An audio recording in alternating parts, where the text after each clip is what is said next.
It's time again for another installment of The Basics, and on today's show, in regards to the Star Trek CCG, I want to talk about some mission oddities that come up repeatedly in discussions I have regarding this CCG. So, if you give me a chance, I will explain. Now, ever since the Star Trek CCG came out in 1994, one of the biggest sources of confusion and frustration has always been some of the oddball missions that have come out through the run of the game.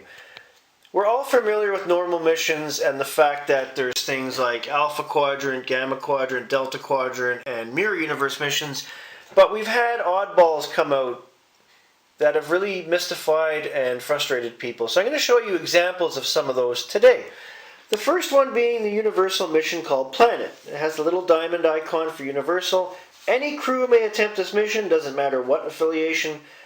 It is only 20 points, but the requirements are very simple. All you need is a landed ship, plus either geology or greed. Now, depending on the dilemmas that are seated under this mission, it's an easy 20 points.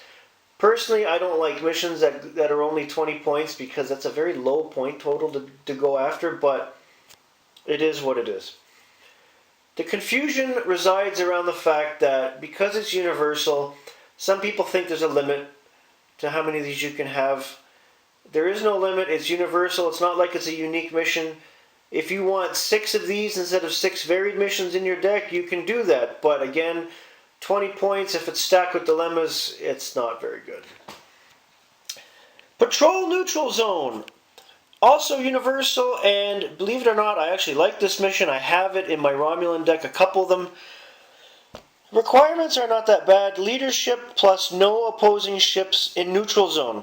X equals number of neutral zone locations in play, so 10x. I have 2 in my other deck, so that would be 20 points. Sometimes I use 3. It does have a span of 5, which is a bit of a big span for a mission, but at the same time, you can line a bunch of these up and it can be the actual neutral zone of your space line.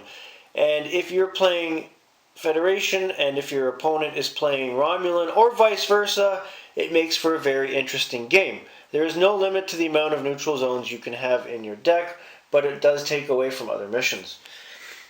Missions that deal with the Badlands. There are several of them in both the regular timeline and the Mirror Universe. So normally, I'm going to move a few cards out of the way. Anything with Badlands, and this is I don't understand why people are confused by this to this day. You have to put the Badlands together, obviously, just like you would with the neutral zone. Even if the missions are different, if there's still Badlands region, they have to go next to each other. Study Badlands is obviously universal. It's a universal Badlands mission. But then you have Search and Rescue, which is a unique mission. They still have to go next to each other. They're the Badlands. Badlands is one region. If you don't believe me, go watch more Deep Space Nine. Moving right along. Space. The final frontier, no less. Space has a X span. X equals 3 plus the number of adjacent universal space locations. So you could put a bunch of these next together, and that would be your span by adding those cards together. And it's not a mission. It's basically in there as a space line reference with the span. It's not a mission. There's nothing there to attempt. For some reason, people still think it's some kind of mission to attempt. No requirements, no affiliation, no points. It is a span reference only. If anything, I think it was included into the game to get a few laughs out of people just because it says the final frontier. I think it's cool. And finally, one of the biggest pieces of confusion, and that would be Q's planet, mainly because it has a reference of 0. So I'm going to read you what the card says. Owner inserts anywhere on spaceline. Each player may place up to 3 seed cards here from hand, discard pile, or Q's tent. Until solved, an additional 40 points are needed for any player to win. May also be stocked in Q's tent, which means you can bring it out at any time and insert it into the spaceline. Any unique personnel, any away team may attempt mission. It has a span of 0. Most of the confusion comes from that. You have to remember, if you remember the episode Hide in Q from The Next Generation, which took place on Q's planet, Q's planet is off in its own little area. It's not really part of anything because, hello, it's Q. Q does what he wants, makes things where he wants. He's omnipotent. That's what he does. You can insert this into the space line as per the rules, but technically it's not part of the space line because it's its own thing, if that makes any sense. Hence the span of 0 and the fact that it has the Q icon. So I don't understand the confusion around this one. Those are just a few examples. There are a couple more that people get hung up on, but I don't consider them as big of a deal as the ones I just showed you, because these are the ones I keep getting questions about most often.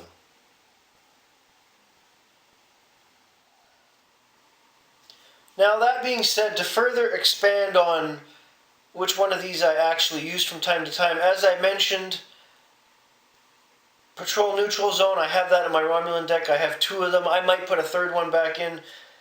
Universal Planet, I have used it in the past. I don't use it now. I'm not a big fan of it. Badlands, I did use it when I had a Cardassian deck built. It was actually handy for that. Even though Cardassians cannot attempt search and rescue, but they can attempt to study Badlands, and you can put more than one. Space, I rarely put that in a deck, mainly because it's a waste of space. No pun intended, it's a waste of time. Q's planet, on and off. That's it. That's all for today. Have a great day, everybody.